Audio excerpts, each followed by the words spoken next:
नमस्कार, आप देख रहे हैं न्यूज स्टेट का डिजिटल प्लेटफॉर्म। आपके साथ मैं हूं प्रीति भारद्वाज। आज हम बात करेंगे एक बार फिर से देश में पांव पसार रहे कोरोना के बारे में। कोविड-19 ये वायरस हमने एक पूरा दौर देखा।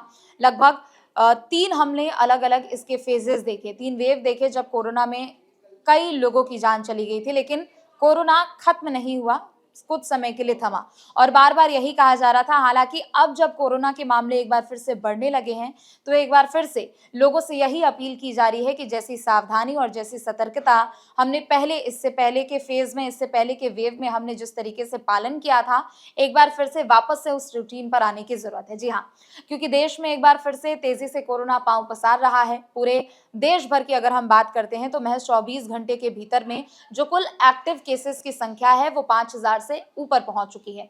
उत्तर प्रदेश की खास तौर पर अगर हम बात करते हैं तो उत्तर प्रदेश में पिछले 24 घंटे में जो नए केसेस निकलकर सामने आए हैं उसकी संख्या भी बढ़ती जा रही है और ये जो नया आंकड़ा आया है वो 200 के पार पहुंच चुका है। उत्तर प्रदेश में अगर हम नोएडा की बात कर ले, गौतम बुद्ध नगर में नोएडा की अगर खास तौर पर हम बात करें तो 100 के ऊपर एक्टिव केसेस की संख्या पहुंच चुकी है और कुल 4 लोगों की इसमें मौत हुई है। नोएडा में एक मौत हुई है, जबकि बिजनौर में एक मौत हुई है। साथ ही फिरोजाबाद में 2 कोविड पॉजिटिव केस ऐसे जिसमें मरीजों की मौत हो गई। लेकिन कोरोना खत्म नहीं हुआ, वो बस थमा है। जी हाँ, कोविड को लेकर हम अक्सर अब से कुछ टाइम पहले हम ये सुनते आ रहे थे कि कोविड खत्म नहीं हुआ है, वो सिर्फ कुछ समय के लिए थमा है। लेकिन जो उसका फैलाव था, जो संक्रमण फैल रहा था, जो सिम्टम्स लोगों में पाए जा रहे थे, वो शायद अब पहले की तरह खतरनाक नहीं है। डॉक्टर्स का भी यही कहना है, चूंकि सभी लोग वैक्सीनेटेड है, सभी लोगों ने पहले ही अपने रूटीन में अपने आप को उस तरीके से ढाल लिया। हमने बचाव भी काफ़ी ज़्यादा किया। तुरंत अगर ऐसे सिम्टम्स दिखते थे तो हम तुरंत डॉक्टर को कंसल्ट करते थे।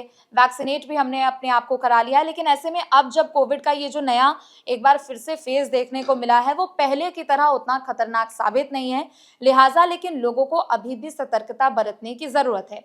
अगर हम देश भर के लिहाज से अगर हम बात करते हैं, राजधानी दिल्ली में हमने देखा कि अचानक से जो कोविड पॉजिटिव केसेस है वो स्पाइक होता है। उसमें एक अलग सा अचानक से वो हाइक है और मरीजों की संख्या अचानक से उसमें बढ़ी है। लिहाजा जो भी लोग यहाँ पर आ रहे थे उनको टेस्ट किया जा रहा था। अगर किसी में भी अगर कोविड से जुड़े हुए कोई भी सिम्टम पाए जाते हैं, कोई भी लक्षण अगर देखा जाता है, तो समय रहते उनको क्वारंटीन रहने के लिए भी कहा गया है। और जो आमतौर पर अब से पहले हम जो भी सावधानियां बरत रहे थे, उन्हीं सावधानियों को एक बार फिर से बरतने की लोगों को सलाह दी जा रही है। लेकिन दूसरी तरफ चाहे हम देश के अलग-अलग हम राज्यों की बात कर लेते हैं, महाराष्ट्र में भी कोविड के कुछ केसेस देखने को मिले, केरला में भी कोविड के कुछ केसेस देखने को मिले। उत्तर प्रदेश की अगर हम खास तौर पर बात करते हैं तो राजधानी लखनऊ, नोएडा हो या फिर एनसीआर के तमाम इलाके हो, वहां पर भी एक बार फिर से कोविड केसेस में स्पाइक देखने को मिला है। नोएडा की बात करें, नोएडा में जितने भी अस्पताल हैं उन सभी अस्पतालों को अलर्ट पर रख दिया गया है, चूंकि नोएडा में पिछले 24 घंटे में 100 से ज्यादा पार एक्टिव केसेस की संख्या पहुंच चुकी है। लिहाजा नोएडा में जो कोविड केसेस की जो पुष्टि हो रही है उसकी रफ्तार दूसरे जिलों के मुकाबले ज्यादा बताई जा रही है। यहाँ पर डॉक्टरों की ओर से यही सलाह दी जा रही है कि अगर कुछ भी आपको हल्का सा भी कोविड का सिम्टम दिखता है तो आप अपने डॉक्टर को कंसल्ट करें। जो भी आपके आसपास अस्पताल हो आप वहां पर जाए, अपना चेकअप कराएं और फिर अपने आप को थोड़ा समय दें। आप अपने आप को क्वारंटीन करें और फिर जो डॉक्टर की ओर से जो भी दवाइयाँ दी गई हो या फिर डॉक्टर्स की ओर से जो भी सलाह दिए गए हों, जो भी गाइडलाइंस के लिए कहा गया हो, उन सभी का आप पालन करें। दूसरी तरफ राजधानी लखनऊ की अगर हम खास तौर पर बात करते हैं, चूंकि प्रदेश के अलग-अलग जिलों से लोगों का आना जाना वहां पर होता है, तो ऐसे में वहां पर सतर्कता बढ़ा दी गई है। एक तरफ तो पहले हमने देखा कि ये अभी गर्मी का मौसम है, गर्मी के मौसम में भी काफी ज्यादा केसेस सामने आते हैं, चाहे वो हीट स्ट्रोक को लेकर हो, बेहोशी को लेकर हो या फिर तमाम अलग-अलग अगर हम देखें तो मौसम में बदलाव हो रहा है, लिहाजा उसके कारण भी मरीजों की संख्या अचानक से अस्पताल में बढ़ती है। लेकिन कोविड भी है और कोविड को भी लेकर सभी को अलर्ट कर दिया गया है। डॉक्टर्स की छुट्टियां भी अभी कुछ समय के लिए रद्द कर दी गई हैं और ऐसे में सभी को अलर्ट पर रखा गया है। राजधानी लखनऊ की अगर हम अस्पतालों की बात करें, मेडिकल कॉलेजेस की बात करें, तो वहां पर एक कोविड डेडिकेटेड वार्ड भी बनाया गया है। ऑक्सीजन सिलेंडर की व्यवस्था भी यहाँ पर दुरुस्त करने के लिए कहा गया है। बच्चों के लिए एक अलग से वार्ड बनाने के लिए कहा गया है।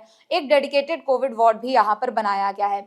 आपको याद होगा जब कोविड ने भारत में दस्तक दी थी, जब पहला वेव हमने कोविड का देखा तो उस वक्त कितना ज्यादा हाहाकार मचा हुआ था। ऑक्सीजन की कमी के कारण, ऑक्सीजन सिलेंडर्स की कमी के कारण काफी लोगों की मौत हो चुकी थी। लिहाजा सभी लोगों को अब इस बार सतर्कता बरतने की अपील तो एक तरफ की गई है, लेकिन दूसरी तरफ अस्पतालों में जो भी व्यवस्था है और पहले के वेव से सबक लेते हुए और पहले के फेजेस से सबक लेते हुए एक बार फिर से चौकसी बढ़ा दी गई हो और एक बार फिर से सतर्कता बढ़ा दी गई है। और लोगों से यही अपील है कि जो हमने पहले के वेव में अपने आप में सतर्कता लाई, जो हमने एक रूटीन का पालन किया, उसी रूटीन पर एक बार फिर से हमको आना है। हालांकि कोविड पहले की तरह घातक नहीं है, डॉक्टर्स का भी यही कहना है कि ये जो नया वेरिएंट आया है कोविड का, वो पहले के मुकाबले ज्यादा घातक नहीं है, लेकिन लोगों को अपने एंड पे सतर्कता बरतने की जरूरत है। तो फिलहाल के लिए बस इतना ही। आप देखते रहे न्यूज स्टेट। नमस्कार। जहाँ भक्ति है हर शब्द में, कथाओं में छुपे हैं दिव्य रहस्य और ज्योतिष देता है जीवन को दिशा। धर्म से जुड़ी हर बातों को जानने के लिए हमारे चैनल स्तुति को सब्सक्राइब करें। चैनल पर जाने के लिए इस लिंक पर क्लिक करें।